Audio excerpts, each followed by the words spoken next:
Mirad vuestras manos, vuestra ropa, esta sala estupenda que nos han dejado para este evento, la luz del proyector sobre la pantalla.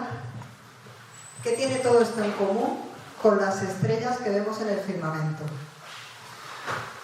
Bienvenidas, bienvenidos, welcome. Bueno, daremos respuesta a esta pregunta y a muchas otras haciendo un viaje por el universo desde su origen hace 13.800 millones de años hasta la formación de las primeras estrellas y galaxias unos 500 millones de años después de esa gran expansión o Big Bang. Solemos decir aquello de qué pequeño es el mundo. Pues hoy vamos a comprobar que efectivamente es así, comparado con las dimensiones colosales del universo. También solemos decir, no somos nadie. Eso no es cierto, en general. Y en especial, durante siglos y sobre todo en los últimos 100 años, mujeres y hombres dedicados a la ciencia y la tecnología han realizado avances asombrosos en el estudio del cosmos.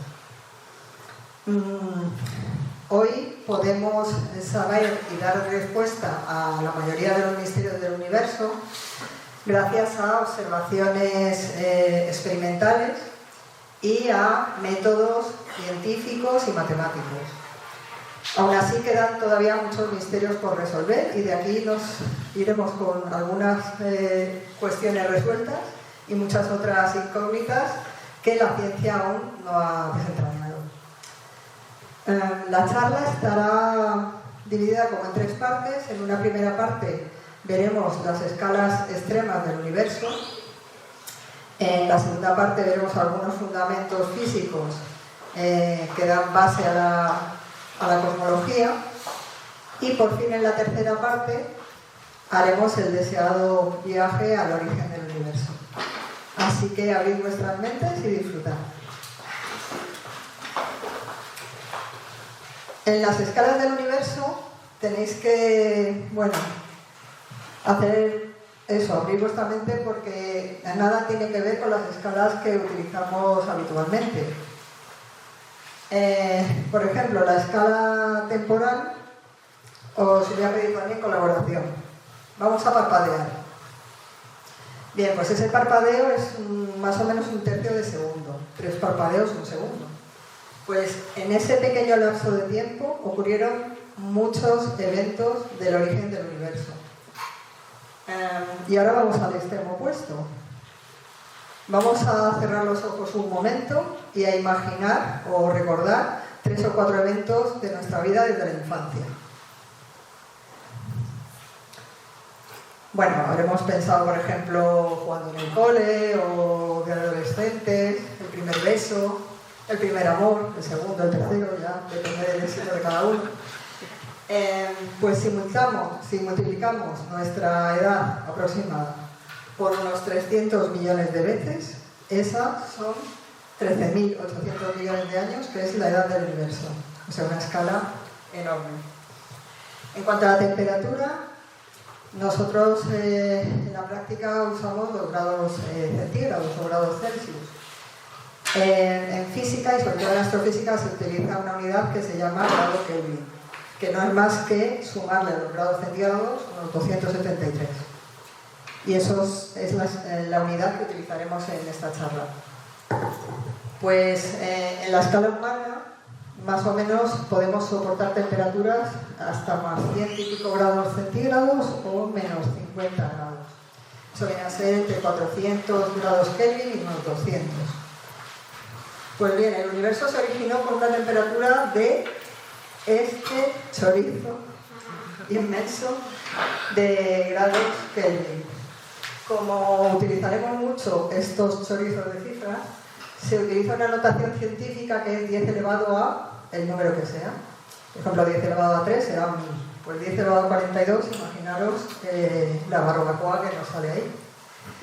En el otro extremo, si medimos la temperatura del gas interestelar o el gas intergaláctico, es de unos 3 grados Kelvin, es decir, menos 270 grados Celsius.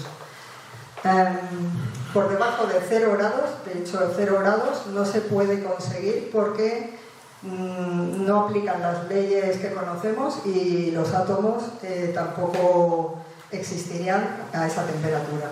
Se le llama cero absoluto y no es posible alcanzarlo. Entonces, estos son estos extremos. Para explicaros la escala del espacio vamos a utilizar este vídeo. Vamos de escala humana, que hablamos de metros, decenas de metros, cientos de metros. Nos vamos a ir alejando hasta los confines del universo. Aquí, según nos vamos alejando, ocurre algo que veremos al final, que es que el universo se hace cada vez más homogéneo. Por otra parte, llega un momento en que vamos 1000 kilómetros, 100.000 kilómetros, unos 13.000 kilómetros del diámetro de la Tierra, sistema solar. Llega un momento que la distancia es tan grande como 1 trillón de kilómetros. Esa distancia, en lugar de hablar de esa unidad, se le llama año luz, que es la distancia que recorre la luz a 300.000 kilómetros por segundo en un año. Pues una distancia enorme.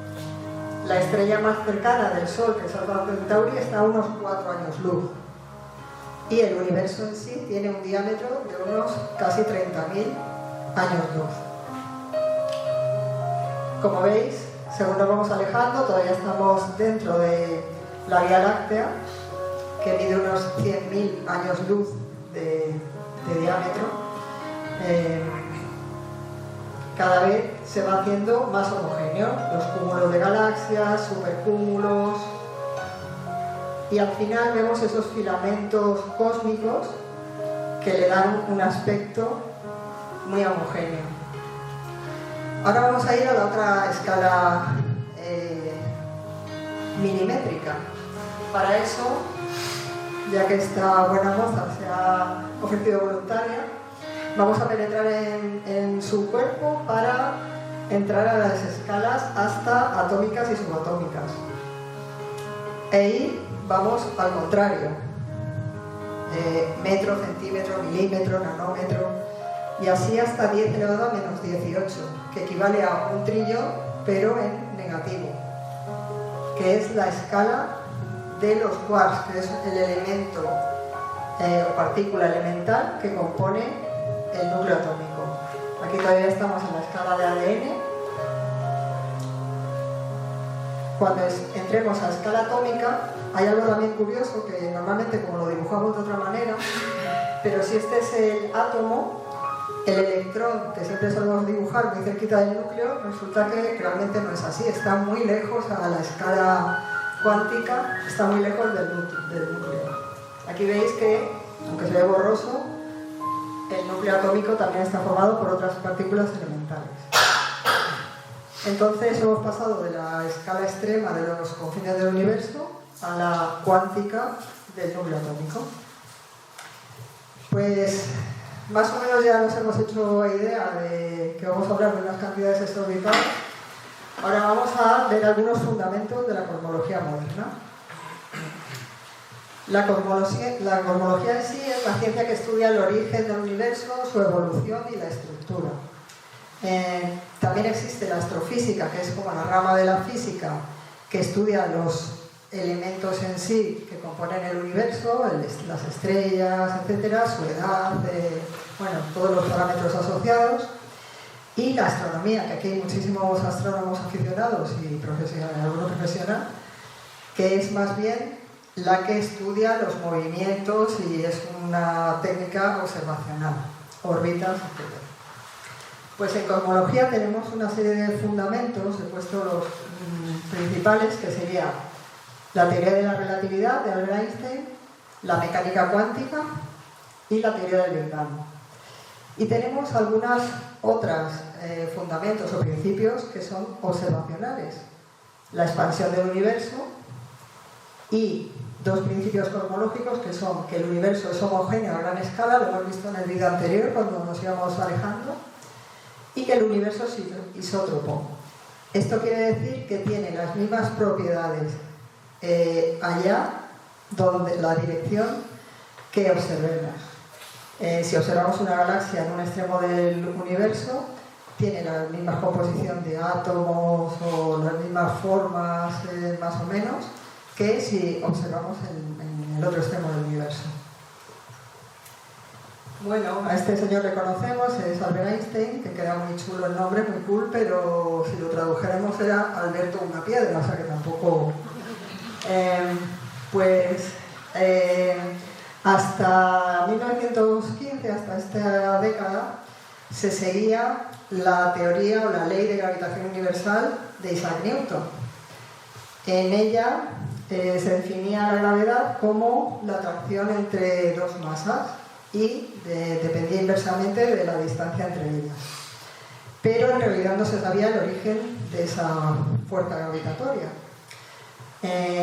Einstein lo que hizo fue plantear una teoría totalmente disruptiva, porque lo que dijo fue que el universo, si lo consideramos vacío, no es tal vacío, sino que es espacio-tiempo.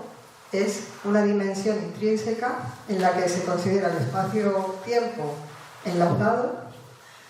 Si lo dijéramos, si lo pintáramos gráficamente, sería como este GIF que tenemos aquí. Por tanto, la materia le dice al espacio cómo curvarse. Por ejemplo, la presencia de la Tierra hace que se hunda ese espacio-tiempo, y el espacio le dice a la materia cómo moverse. En este caso, la Luna sigue una órbita geodésica que le marca esa curvatura que ha provocado la Tierra. Esa es la esencia de la relatividad general.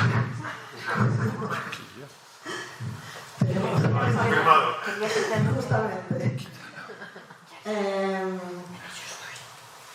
Pues Albert también hizo otra aportación que todos conocemos, ¿no? Esta famosa fórmula de E igual a mc cuadrado. Como C, al fin y al cabo, es una constante, la velocidad de la luz, al elevarse al cuadrado, no deja de ser un número enorme. Pero E igual a m, si quitamos la constante, quiere decir que la radiación o energía se puede transformar en materia y la materia igualmente se puede transformar en energía. Esto podemos comprobarlo y utilizarlo. Por ejemplo, en el Sol, la fusión en el centro del Sol y de cualquier estrella, la fusión de los átomos de hidrógeno por las condiciones tan extremas de densidad y temperatura que existen, se fusionan y se generan átomos de helio. Pero pasa algo curioso. Si la masa del hidrógeno es 1, por ejemplo, 1 más 1 sería 2, pero la masa del helio resulta que no es 2, es un poquito menos. Esa parte que falta es porque se emite energía. Entonces, masa se ha transformado en energía o radiación. Y eso se comprueba porque esa radiación es la que nos llega con la luz del sol, el calor, etc. Algo que tenemos y que hemos usado para la sanidad es, si os habéis hecho alguna vez un escáner o un TAC de contraste, que inyectan un líquido radiactivo. Cuando incide el rayo X en el núcleo de esos átomos radiactivos, ocurre algo milagroso, que es que se genera un positrón, que es la antimateria del electrón. Vale, pues la radiación ha transformado en materia. Y ese positrón, cuando choca con el electrón, antimateria y materia, al chocar se aniquilan y se forma energía. Y esa energía es la que mide el aparato del TAC y es la que finalmente hace un poco la radiografía de la zona del cuerpo que se está investigando. Aquí tenemos que hacer un pequeño acto de fe, pero realmente esto se ha comprobado. Y es el campo de Higgs. En lo relativo a la materia, hay un campo formado por bosones, que es otra partícula elemental que se llama bosón de Higgs, tal que las partículas que lo atraviesan en el origen del universo van adquiriendo masa.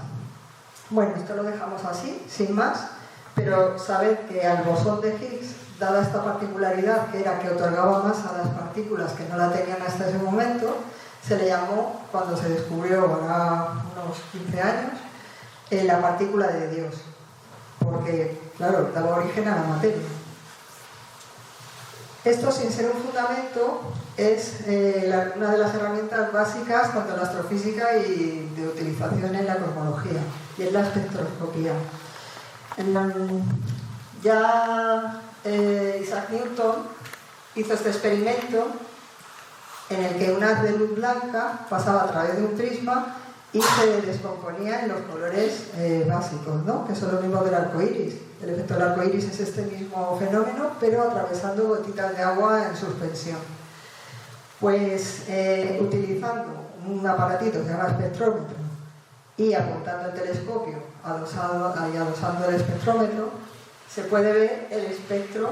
Uy, perdón, es que me he equivocado de botón. El espectro de la estrella o del objeto, una galaxia, a lo que estamos apuntando. Pues curiosamente ese espectro tiene unas líneas y unas bandas negras. Esto es así porque según la radiación atraviesa las capas de la estrella, por ejemplo, esa estrella está formada por elementos químicos, helio, hidrógeno, sodio. Pues cada uno de esos elementos químicos tiene unas bandas que tendrían que estar situadas en cierta longitud de onda, en un cierto color. Cuanto más al violeta, por cierto, es más energético, las ondas están más juntas, y cuanto más nos alejamos al rojo, es menos energética y la longitud de onda es mayor. Bueno, con estas cosillas nos vamos quedando. El estudio de los espectros nos da información de la distancia al objeto, de la composición química, temperatura, tamaño, edad, y algo muy importante que vamos a ver a continuación, que es a la velocidad con que se está alejando de nosotros. Si se aleja de nosotros, esas rayitas que en un laboratorio de la Tierra estarían en una posición, pasarían a desplazarse hacia el rojo. Eso se le llama corrimiento al rojo del espectro. Si se acercara, irían hacia el azul. Pero nos vamos a centrar en las que se alejan. ¿Por qué? Porque gracias al estudio del espectro de los objetos, en este caso concreto de las galaxias, se descubrió la expansión del universo. El universo se está expandiendo. En los tiempos de Albert Einstein se pensaba que el universo era estacionario. Sí que ocurrían cosas en las galaxias, en las estrellas, pero el universo, digamos, era global, estático. Sin embargo, dos físicos, dos astrónomos, Edwin Hubble y Jules Lemaitre, Hubble, un astrónomo americano, que por cierto descubrió, observando que puntitos que había muy juntos, resulta que no eran cúmulos estelares, sino que eran galaxias que estaban fuera de nuestra galaxia. Esto ahora nos parece muy obvio, pero es que entonces no se conocía. Y también tanto él como Georges Lemaitre, que era un sacerdote y astrónomo belga, observacionalmente vieron que las galaxias tenían un espectro que iba desplazándose al rojo. Por tanto, se iban alejando todas las galaxias de nosotros. Georges Lemaitre, además de ver esto, es decir, la velocidad con la que se aleja es proporcional a la distancia que está. También, añadiendo el estudio de las ecuaciones de Einstein, de la teoría de la relatividad, propuso que, bueno, si se estaba expandiendo y cumpliendo la teoría de la relatividad, si rebobinábamos en el tiempo, todo partía de un punto infinitamente casi denso y caliente. A ese punto le llamó primer átomo. Tampoco se quebró la cabeza con el nombre, pero como el resto de físicos pensaban en el universo estacionario, uno de ellos, Fred Hoyle, en una entrevista le dijeron que qué opinaba de esta nueva teoría del primer átomo y la expansión, y burlonamente lo denominó como Big Bang, como gran explosión o, bueno, gran petardazo, ¿no? Y pues mira, se ha quedado con este nombre a lo largo de este siglo. ¿Cómo podemos calcular un método de ellos en la edad del universo? Pues, si nos acordamos de las ecuaciones del cole, velocidad del espacio partido por tiempo, sería la inversa entonces el tiempo de esta constante de Hubble que se puede calcular observacionalmente. Pues si hacemos ese cálculo, nos da esos 13.800 millones de años. Hay otros métodos que refrendan esta cifra. Pues por si no tuviéramos poco, con saber que el universo se está expandiendo, décadas después se hicieron observaciones que se fundaban en analizar la distancia a un tipo de objeto que se llama supernova, concretamente supernova de tipo 1A. Esas supernovas de tipo 1A se conocen muchas de sus propiedades y siempre son iguales y es un buen foco para calcular la distancia. Pues en lugar de línea se observó que se desplazaba, pero de una manera acelerada, cuanto más lejos estaba la galaxia. Por tanto, el universo se expande, pero de manera acelerada. Y lo último que os voy a calentar un poco la cabeza a nivel macroscópico de este tipo de fundamentos es el contenido del universo. Bueno, tuvimos un monográfico también de lo de materia oscura, etcétera, pero por repasar un poco. La gran astrónoma Vera Rubin, americana, que por cierto jamás se llevó premio Nobel, aunque hizo descubrimientos muy importantes, aunque se había ya predicho un poco que debía haber una materia que no se conocía para que cumpliera ciertas condiciones en las observaciones, eso había quedado ahí congelado.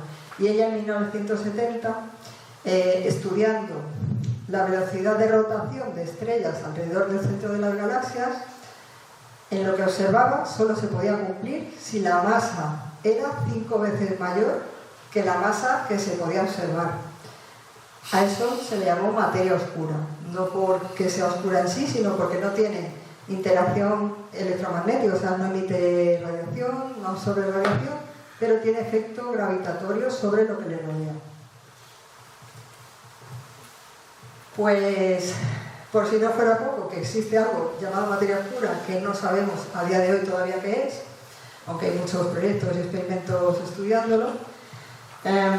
Hace unos 20-30 años, claro, cuando se descubrió el tema de que el universo se expande pero de manera acelerada, y sin embargo las masas por gravitación se tendrían que unir, que hay que las está empujando y además con esa aceleración, no sabemos, pero a esa fuerza invisible se le llama energía oscura y de hecho representa aproximadamente el 70% del contenido total del universo. Por tanto, solo nos queda un 5% de materia normal. Cuando veamos materia normal es lo que conocemos del universo, todo lo que está formado por átomos o por partículas físicas, ¿no? Aquí lo de no somos nadie a lo mejor sí podría pegar un poquito más. Vale, pues vamos ahora a ver algún fundamento, pero de la física de lo infinitamente pequeño casi. La mecánica cuántica, bueno, la palabra cuántica viene de quantum, que del latín era como paquete, ¿no? Pequeño trocito. Es la rama de la ciencia que estudia el comportamiento de la materia y la energía a escalas extremadamente pequeñas, a nivel atómico y subatómico. Hasta hace también unas décadas se pensaba que la unidad indivisible era el átomo, de hecho proviene creo del griego átomo, que significa eso, indivisible.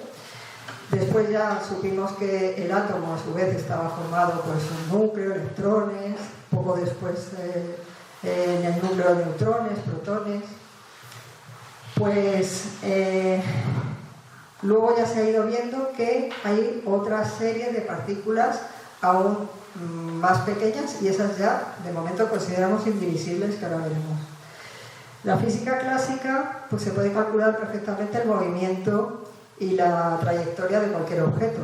Sin embargo, en mecánica cuántica, el mundo cuántico se rige por digamos, la probabilidad, el azar. Por ejemplo, el electrón, si nos imaginamos un electrón, seguro que todos pensamos en una bolita hasta con un menos dentro, ¿no? Pues sin embargo, es una zona en la que es probable que haya una carga negativa. Sí que hay unos niveles más probables, pero realmente no hay un punto concreto donde el electrón esté y se mueva. El acelerador de partículas es el instrumento que se utiliza para simular fenómenos, por ejemplo, los que se dan dentro de una supernova o en el origen del universo, y se utiliza para poder descubrir partículas elementales. En Suiza hay un laboratorio que se llama CERN y dentro de él hay es una especie de tubo de unos 20 y pico kilómetros, enterrado a unos 100 metros, y en él se inyectan, veis aquí un poco cómo funciona, se inyectan como 2 chorros de protones, en este caso, por ejemplo, de hidrógeno, y se llevan a una velocidad prácticamente de la luz y a unas condiciones de temperatura también extremas. Cuando chocan entre sí, hay unos microscopios digitales súper potentes que detectan ese choque y qué es lo que se genera. Gracias a estos aparatos se ha ido definiendo una tabla de partículas elementales. Estas ya sí que a día de hoy se piensan que son indivisibles, y se ha estructurado en una tablita, un poco parecida a lo de la tabla periódica de los elementos, pero de partículas. Solo voy a comentar unos poquitos que los vamos a utilizar luego. Son en la zona de los llamados quarks, el up y el down, 3 de ellos, combinaciones, lo que hace es que forman neutrones y los protones, el núcleo atómico. ¿Cómo quedan pegados? Pues por un bosón que se llama gluón. El gluón viene del glue de inglés, de pegamento, y ese glue es el que hace que se peguen esas partículas y también que se peguen el neutrón y el protón para formar el núcleo atómico. En los bosones tenemos también el fotón, que es el que se encarga de transportar la radiación como energía. No tiene masa. Y tenemos el bosón de Higgs, si os acordáis de la partícula de Dios, que proporciona masa a las partículas. Pues se descubrió, es el último en descubrirse y sería de la categoría de bosones. Y dentro de la categoría que se llama leptón, solo voy a nombrar el electrón, porque es el que conforma ya por último el átomo, y también hablaremos de él en la charla, en el viaje al origen del universo. Pues sin más, ya os podéis agarrar a la silla porque despegamos, vamos al origen. Como veis aquí, está el diagrama de la presentación un poco, desde el Big Bang, que se considera un poco el punto inicial de partida, hay varias etapas. Las temperaturas son en general gigantescas, y el tiempo, daros cuenta que pasan muchas cosas en el primer segundo. Luego hay una fase hasta los 380.000 años, y luego ya hablamos de millones de años, ¿no? En esta charla nos quedaremos más o menos en esta zona, cuando ya se forman las estrellas y las primeras galaxias. Bueno, pues el primer segundo del universo, ¿os acordáis de lo de los parpadeos? Pues en 3 parpadeos, primero un momentito voy a beber agua.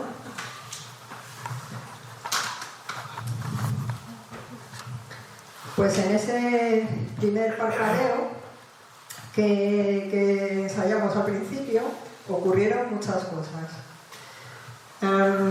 Se divide más o menos la teoría del Big Bang en varias eras, le llaman, eras que duran nada, pero o se le llama era, época, la primera se llama época de Planck, más que nada porque aquí el estudio de esta época se basa en tiempo de 0,43001, o sea, lo del parpadeo queda como si fuera una eternidad al lado de esto.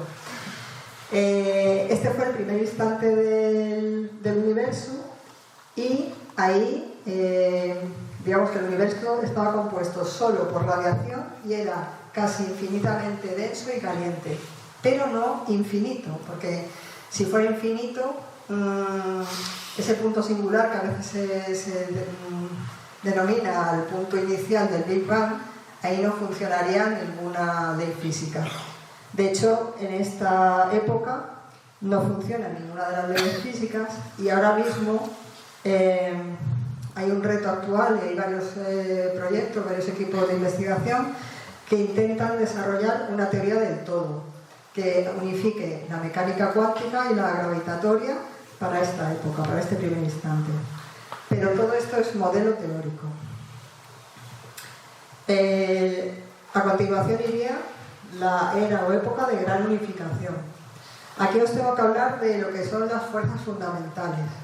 Bueno, igual tenéis ya la cabeza como un bombo, pero para entender las siguientes etapas os tengo que contar un poquito más.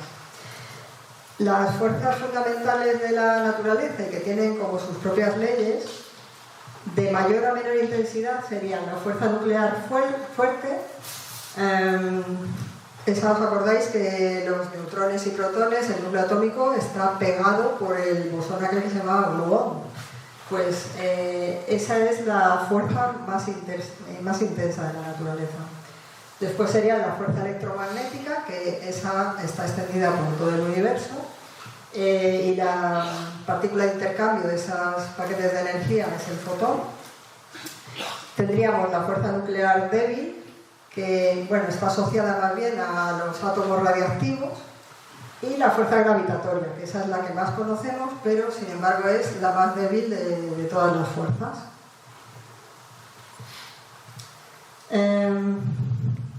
Llegados a este punto, hay una especie de mini teoría dentro de la teoría del Big Bang.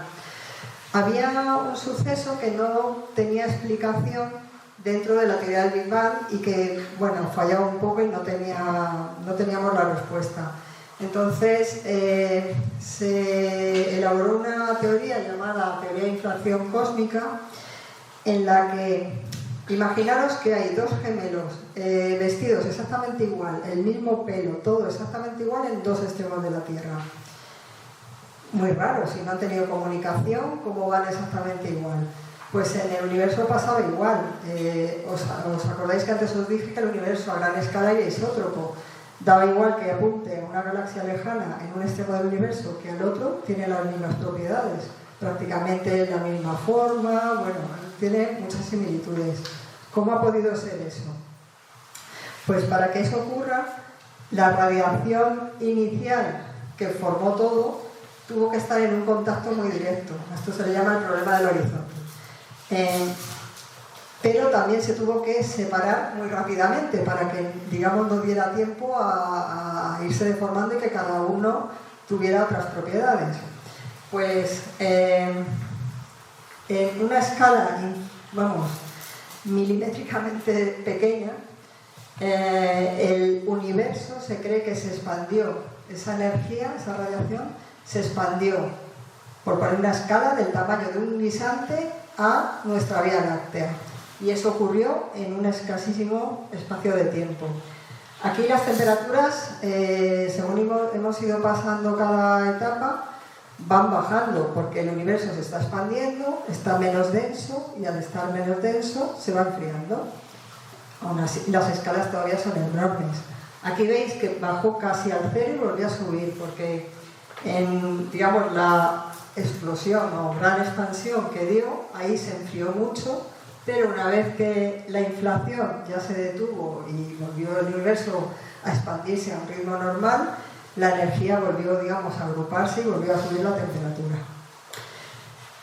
En esta etapa se cree, todo esto es teórico, que hubo unas pequeñas fluctuaciones mínimas, por eso se llaman fluctuaciones cuánticas, pero súper importantes porque esas serían la semilla para que más adelante se formaran como grumitos de densidad y eso ya lo iremos viendo en las siguientes etapas y esos grumitos finalmente darían lugar a estrellas, galaxias y a la propia existencia de la humanidad. O sea que sin esas pequeñas fluctuaciones que ocurrieron ahí, no estaríamos aquí. La siguiente era, bueno, ya vamos por 10 elevado a menos 32 segundos, que todavía está, a 10 menos 6. 10 menos 6 suena también tremendamente pequeño, pero al menos es una millonésima de segundo, ya es algo que nos puede por lo menos sonar. Y en cuanto a las temperaturas, también, bueno, es 1000 billones de grados, pero bueno, también ya va bajando a unas escalas más entendibles. Parte de la radiación que existía desde el origen, con estas condiciones de temperatura y menor densidad, ya se pueden ir transformando en materia. Si recordáis la fórmula de Einstein, pues siguiendo esta fórmula en estas condiciones se va transformando en materia. Y si recordáis también el campo de Higgs con los bosones de Higgs, la partícula de Dios, esas partículas que son partículas elementales, las de la tablita, van adquiriendo masa gracias a ese campo de Higgs con el que van interaccionando. Los fotones son los únicos que permanecen sin masa, no tienen ningún tipo de interacción y son transparentes al campo de Higgs.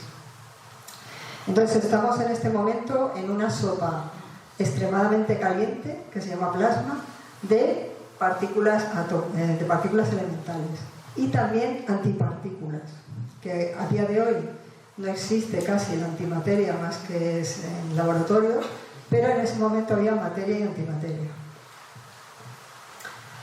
Esta etapa y esto que os estoy contando ya sí que se puede verificar. ¿Por qué?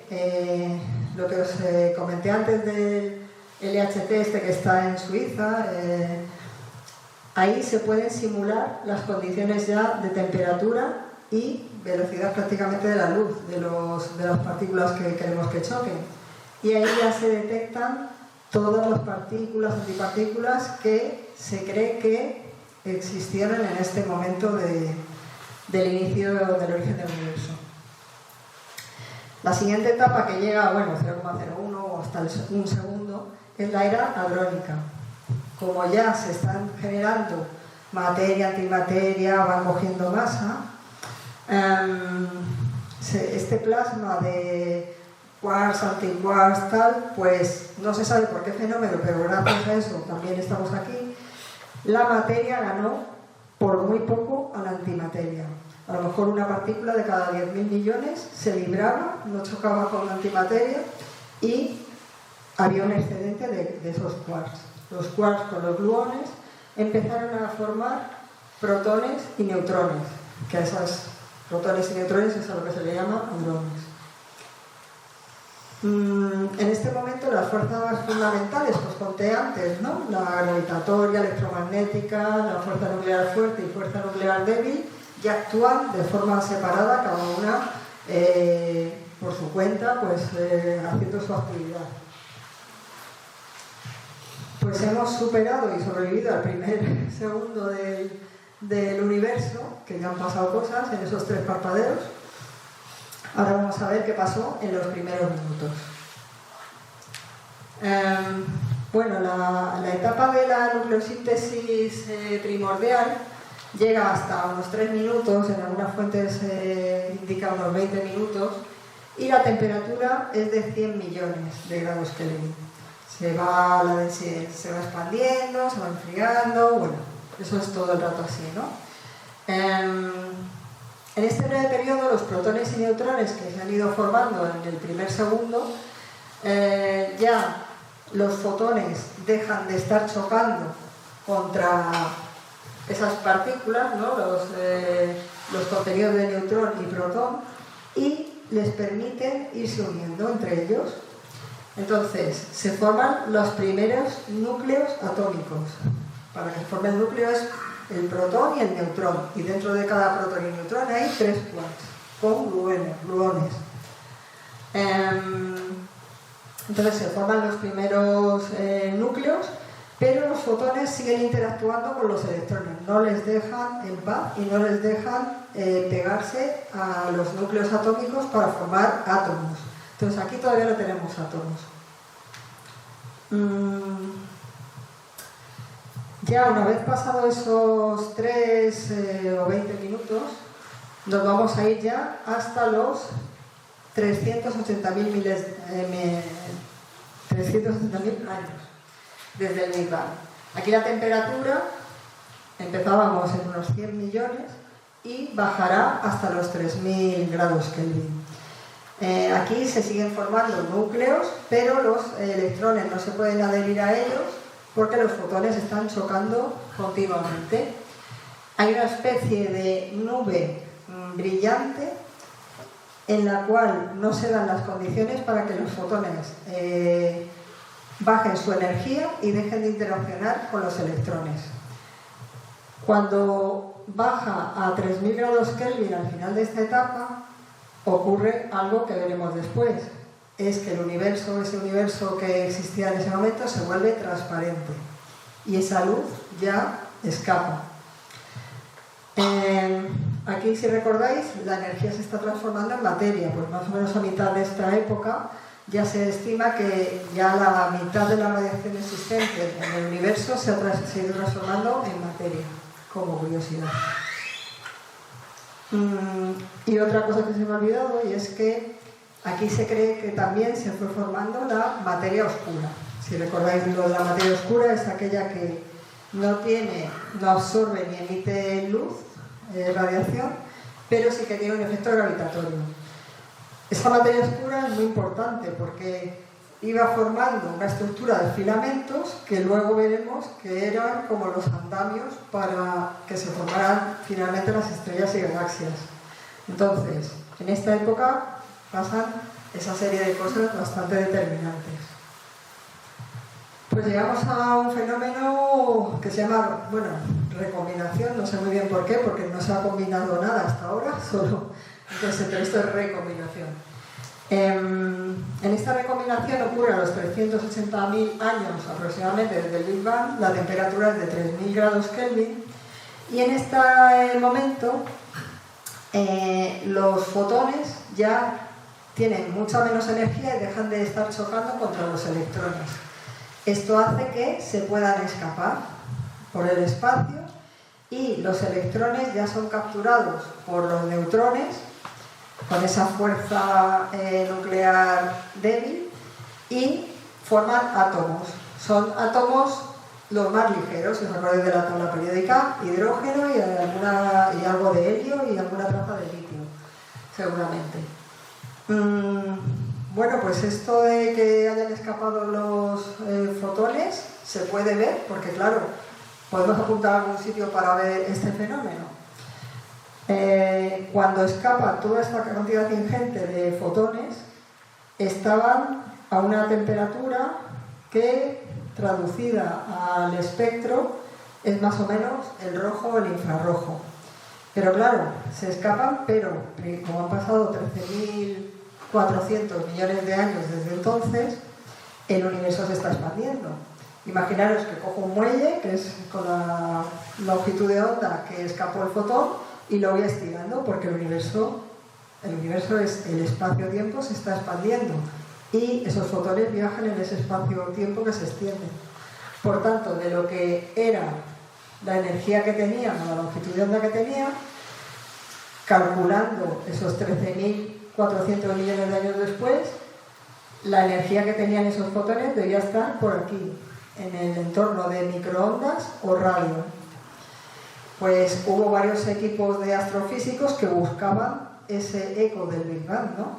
De alguna manera tenía que haber en el universo, tenía que observarse de alguna manera, si la teoría del Big Bang era correcta, una radiación de este espectro de microondas o radio que fuera constante.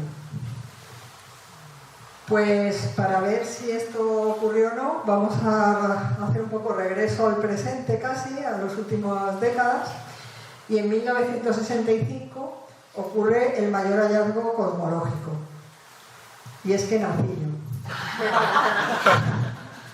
Bueno, a ver, hombre, para mis padres y parte de familiares fue un evento estupendo.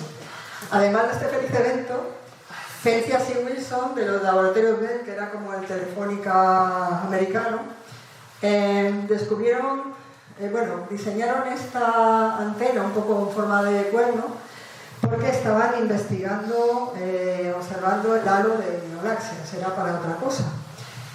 Pero, bueno, estas serendipias que pasan, ¿no? Que buscando una cosa encuentras otra.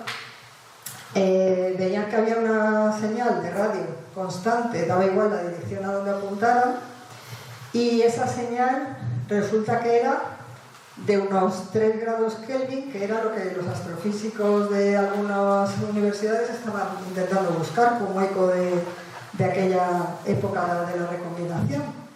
Bueno, se pusieron de acuerdo, estuvieron investigando y vieron que efectivamente era el eco del Big Bang en esos 380.000 años. Este descubrimiento les valió el premio Nobel de Física. A Vera Rubin no, pero a ellos sí.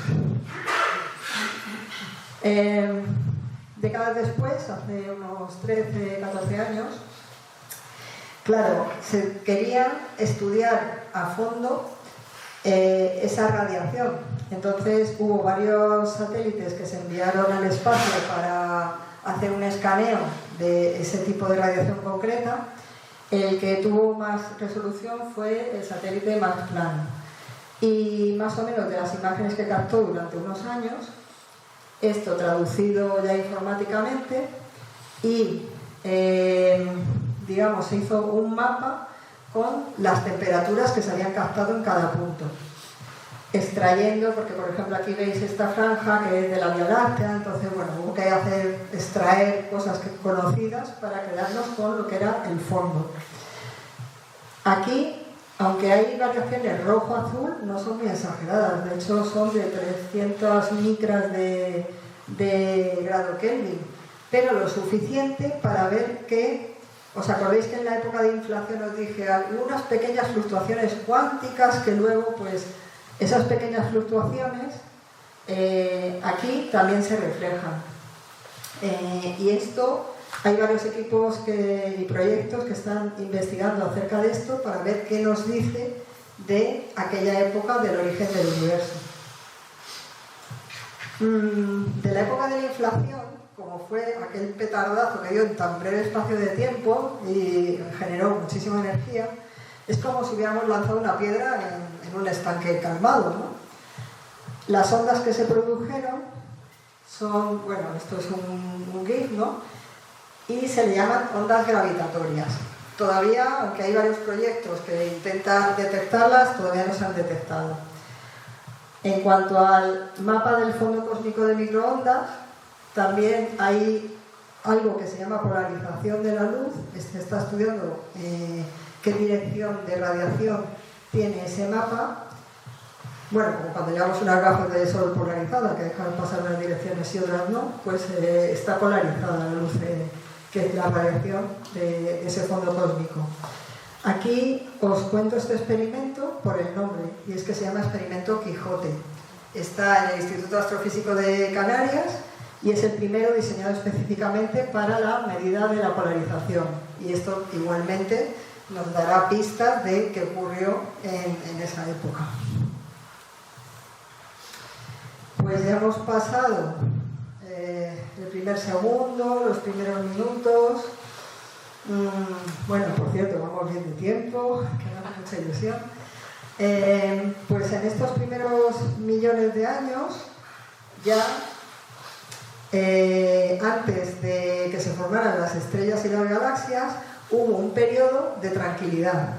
Si os acordáis, en la época esta de la recombinación, lo que ocurrió fue que se formaron los átomos de hidrógeno y helio y alguno de litio y se liberaron los fotones.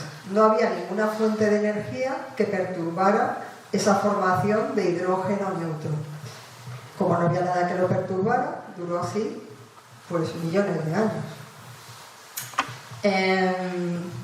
Como el hidrógeno neutro, que era lo mayoritario, no emite radiación visible, por eso se llama esa edad oscura. No hay nada que emita esa luz, digamos, en ningún rango.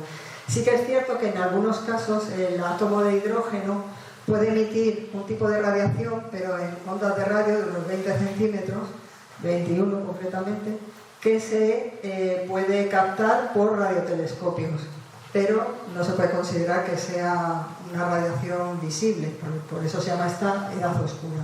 Hasta los 100 millones de años, desde el Big Bang, fue esto un poco lo que ocurrió, esa niebla oscura. Y por fin se hizo la luz. ¿Recordáis un poco que os he dicho que la materia oscura, cuando se forma, se cree que fue estructurándose en una especie de filamentos y esos filamentos tenían unos nudos entre sí. Pues aprovechando ese andamiaje existente pero no visible, la materia, que sí es la ordinaria, los átomos de hidrógeno, de helio, se fueron acumulando o adhiriendo a esos filamentos y por acción gravitatoria, se fueron uniendo entre sí cada vez más masa. Cuanto más masiva era, y en especial en los nudos de los filamentos, había más materia. Se iba condensando más y iba teniendo una densidad tal que ya empezaron las reacciones nucleares. Por tanto, se formaron las primeras estrellas, cúmulos de estrellas y finalmente galaxias, gracias a esa telaraña, ese andamiaje de materia oscura. Muy poéticamente, a esta época de los primeros cientos de millones de años se le llama amanecer cósmico. En cuanto a las estrellas, se formaron antes, lógicamente, entre los 100 y 200 millones de años desde el Big Bang. Claro está que luego, a lo largo de miles de millones de años hasta nuestros días, se han ido formando muchas más estrellas, pero siempre hablo del universo primigenio, las primeras estrellas o primeras galaxias que se formaron. Aquí teníamos hidrógeno, helio y alguna traza de litio, que es un protón, 2 protones, 3 protones. No había elementos químicos mucho más pesados que estos. Como esto eran gases ligeros y no había elementos metálicos ni más pesados creados, digamos que acampaba un poco por libre las estrellas. Por tanto, eran enormes, de entre 100 y 1000 veces el tamaño del Sol, y cuanto más grande es una estrella, más rápido consume su combustible, que es el hidrógeno. Por tanto, su vida es mucho más corta. Pues estas estrellas enormes, que fueron con corta vida, al final de sus días, de su evolución, cuando se queda ya sin hidrógeno, colapsan, y en ese colapso la densidad es tan grande que se forman elementos químicos mucho más pesados. Ya se forma carbono, nitrógeno, oxígeno, hierro. Vale, pues ¿recordáis la primera pregunta que os hice en la charla? ¿Qué tenía que ver todo lo que tenemos alrededor con las estrellas? Pues bueno, como decía Carl Sagan, somos polvo de estrellas. Pues esas explosiones de supernova dan origen a elementos pesados de la hormona periódica, se quedan en el gas interestelar, el gas intergaláctico, y cuando se formó el sistema solar fue aglutinando esos elementos que estaban dispersos, ¿no?, en forma de gas interestelar, y se fueron condensando a lo largo de los millones de años, hace unos 4.500 millones de años. La Tierra está compuesta por esos elementos, normalmente los más pesados, y el ser humano y los seres vivos estamos, nosotros en concreto, sobre todo por carbono, nitrógeno, oxígeno, hierro que tenemos en la sangre, calcio de los huesos. Entonces, esos átomos son el origen, fue una explosión de supernova. Así que eso tenemos en común todos. En cuanto a las galaxias, fue en la época siguiente.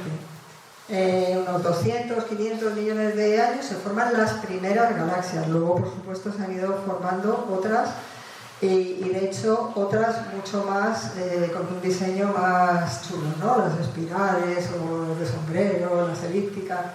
Pero estas primeras galaxias que se forman en esa estructura de materia oscura y se van aglutinando, son bastante pequeñitas las galaxias y bastante irregulares. Bueno, un poco patatoides, ¿no? La fusión constante y la acción gravitatoria hizo también que estas galaxias se fueran agrupando en cúmulos de galaxias y supercúmulos, igual que ha seguido ocurriendo hasta la actualidad.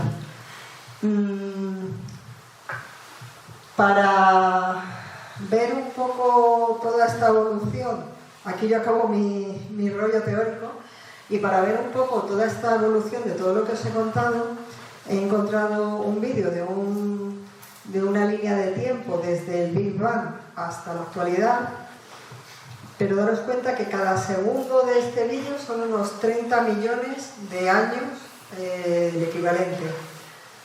Por tanto, los primeros segundos es toda esta charla. Si parpadeáis os lo vais a perder.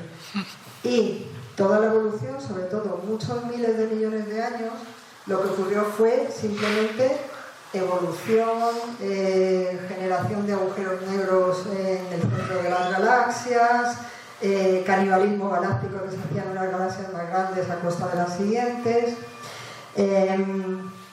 pero era bastante estable esa evolución.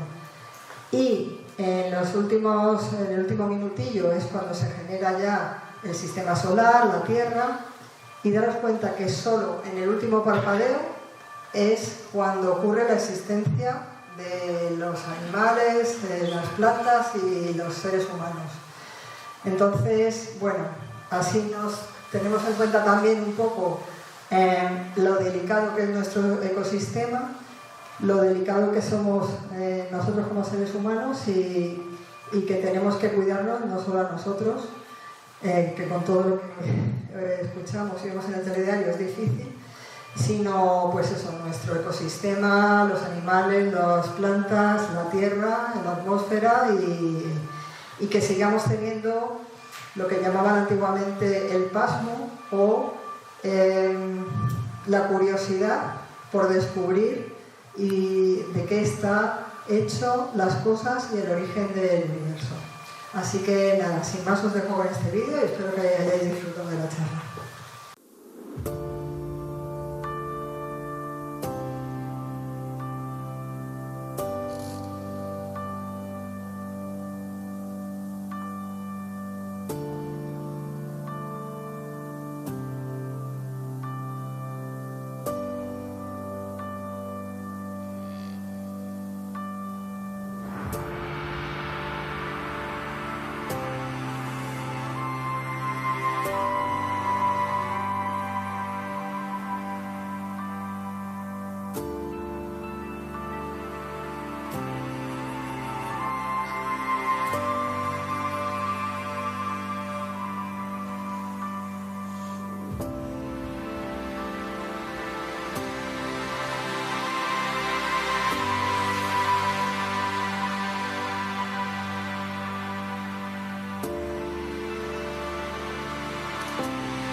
si tenemos tiempo, si alguien quiere preguntar algo, 5 minutillos o sí.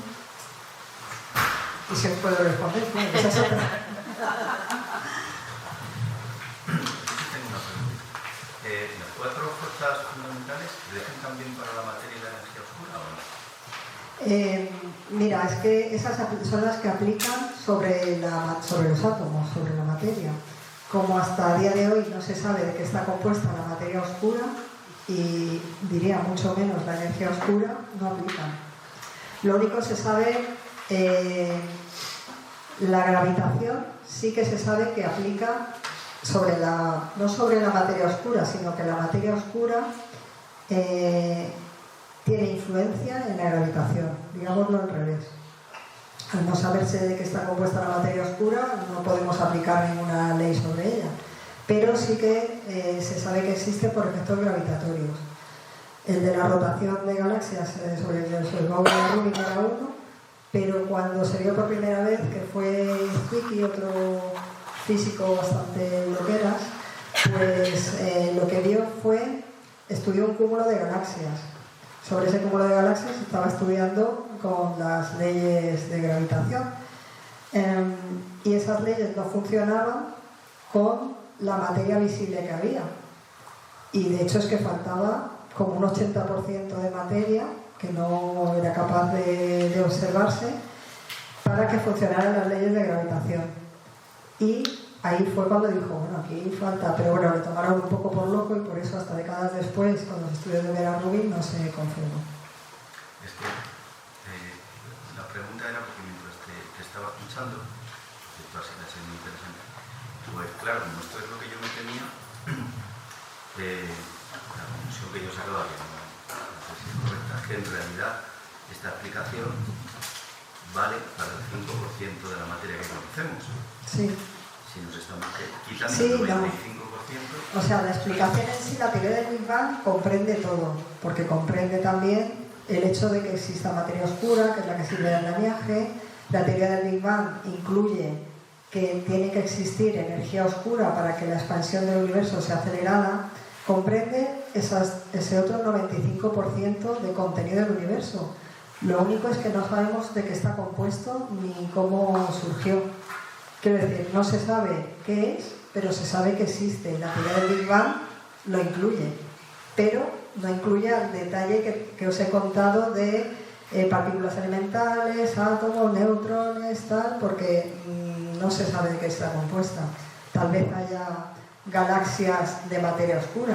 Hasta ahora lo que sí se sabe por efectos gravitatorios es que la materia oscura, por ejemplo, cualquier galaxia tiene un halo de materia oscura.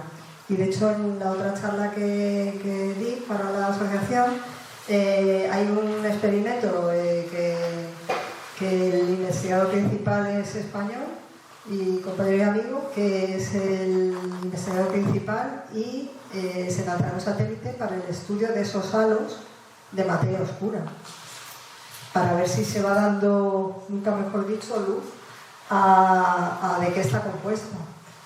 Pero es un hecho, solo un 5%, para calcular ese 5, 80, 70, 25 no me daba tiempo en la charla, pero es a través de una serie de fórmulas y cálculos, a través de algo que se llama constante cosmológica. Y entonces, dependiendo del estudio de esa constante cosmológica, del resultado, se sabe esos porcentajes. Bueno, son unas fórmulas un poquillo más complejas, pero que esos cálculos no son al azar, o sea, que se desarrolla una teoría, con esas ecuaciones se calculan esos porcentajes. Pero bueno, ¿qué vamos a hacer? No sabemos de qué está hecho. No, sí, yo no lo decía, perdón, por insistir, no lo decía por la existencia de la energía o de la materia oscura, sino por el hecho de que la teoría del Big Bang resulta de la aplicación de las 4 fuerzas que en realidad no sabemos si rigen para el resto de la materia y de la energía oscura. Pero no es porque la teoría del Big Bang se base en la aplicación de las 4 fuerzas, sino que para la materia ordinaria que se va generando y que es la que podemos experimentar, se ejercen esas 4 fuerzas, pero la teoría del Big Bang no se basa en esas 4 fuerzas. A medida que teóricamente o ya experimentalmente se va estudiando, se sabe que aplica. En la física clásica y la mecánica cuántica se ha desarrollado una serie de leyes y de principios que se aplican sobre la materia ordinaria. Entonces, de ahí que cuando ya empieza la energía a transformarse en materia, se van aplicando esas leyes o esas fuerzas, porque ahí hay una serie de ecuaciones que ya los humanos hemos desarrollado para estudiar esta materia o esos elementos. Pero no es que la teoría se base en eso, sino que en el desarrollo de la teoría, ¿qué leyes tenemos desarrolladas? Ah, pues esta aplicaría aquí, esta acá, ¿sabes?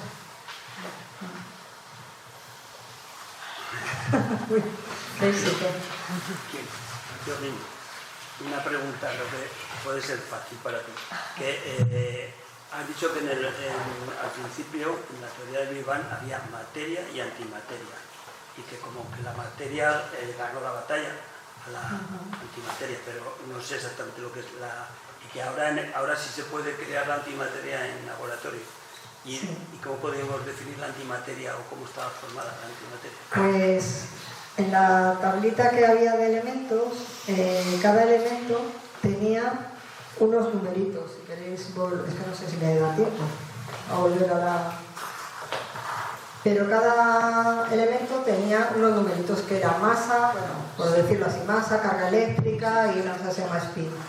Pues la antimateria es lo mismo, pero es la carga negativa o positiva, es la misma exactamente, pero con carga contraria. Entonces, al chocar entre ellas se aniquilan y se forma energía. Eso se sabe que existía porque en los choques de partículas se ha llegado a crear antimateria y no ir tan lejos. En lo que os he explicado de cuando nos hacemos un TAC se genera un positrón, que es un antielectrón. Entonces, de cada partícula se puede generar su antipartícula. Se sabe que en ciertas etapas generarias del Big Bang había esa materia-antimateria, porque por la cantidad de energía y radiación, etc. Pero también sabemos que por narices hubo un excedente de materia, si no, no estaríamos aquí. Por tanto, la existencia de ambas cosas se conoce porque se ha probado experimentalmente. Y el hecho es que somos materia. Entonces, lo que no se sabe es por qué, el mecanismo por el cual siempre había un pequeño excedente de materia frente a la antimateria. Eso ni idea. Por eso os decía al principio que nos iremos con unas cuantas incógnitas, pero es que la ciencia todavía no... Y yo aquí, mira. Pedro, Claro. muchas gracias por tu charla tan interesante. He aprendido mucho sobre tiempos enormes como geólogo. Yo como geólogo miro más a la Tierra, Marte, no, es algo más cercano. En la película vi que en un momento chocó algo con una masa que fue Tierra y Luna y se separaron los dos. Pues eso es cuando se formó el sistema solar. No solo había los planetas que conocemos hoy en día, sino que había, además de asteroides, como protoplanetas, ¿no? Que era lo anterior al planeta. Pues un protoplaneta que además era de buen tamaño, casi como Marte, se llamaba Tea, y ese Tea se cree que chocó contra la Tierra y en miles de millones de años lo que ocurrió fue que ya en ese choque se formó la Luna, y de hecho es que la Luna respecto a la Tierra tiene un tamaño proporcional muy alto y muy raro. Bueno, tenemos por aquí expertas de la Luna que te podrían decir mucho mejor que yo, si digo algo más. Pero es verdad que esa proporción es muy alta, es una Luna muy grande respecto a la Tierra. Entonces se cree que fue el origen ese choque de Tea con la Tierra. Y llego a mi pregunta. Ahora Artemis 2 ha dado una vuelta por la Luna, según los americanos, para mirar si hay algo que podemos hacer minas por ahí, traer materiales.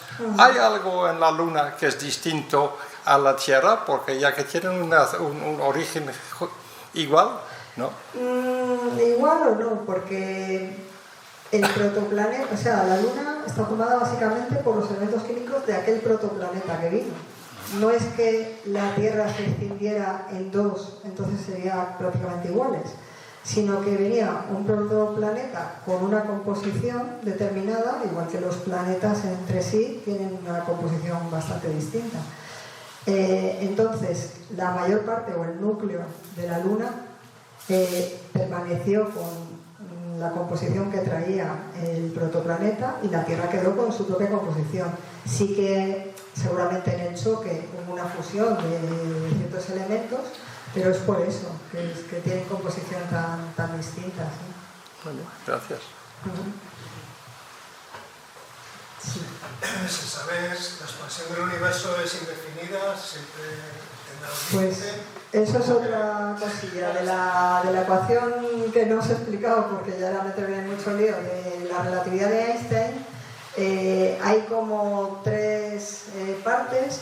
Una de ellas son parámetros del espacio-tiempo. Al otro lado del igual tenemos los parámetros relativos a la materia y energía. Y Albert Einstein incluyó un parámetro que le llamó constante cosmológica, que no sabía muy bien un poco el uso. Nos tenemos que ir ya, ¿no? Bueno, y entonces, haciendo estudios de los valores de esta constante cosmológica, se sabe si el universo es... Estos conceptos se quedan un poco raros a nivel geométrico, pero si el universo es plano, con forma como de silla de montura de caballo, o una esfera. Dependiendo del valor de esa constante cosmológica, si es 1 menor que 1 o mayor que 1, es uno de estos tres modelos. Pues a día de hoy se piensa que es plano. Y esa planitud lo que indica es que el universo no es ilimitado, pero es infinitamente extensible. Eso es la teoría actual. En los otros modelos, en uno rebotaría y volvería a ocurrir un de Big Bang, Big Crunch, y en el otro modelo sí que sería todo infinito. Y se iría haciendo infinitamente frío, ¿sabes? Pero ahora mismo estamos con que la constante cosmológica es 1 y el universo es plano, que no quiere decir que sea plano en esta superficie, eso ya es un poco más complejo de las dimensiones. Bueno, pues creo que nos tenemos que ir, que cierran la sala. Así que nada, espero que hayáis disfrutado. Muchas gracias.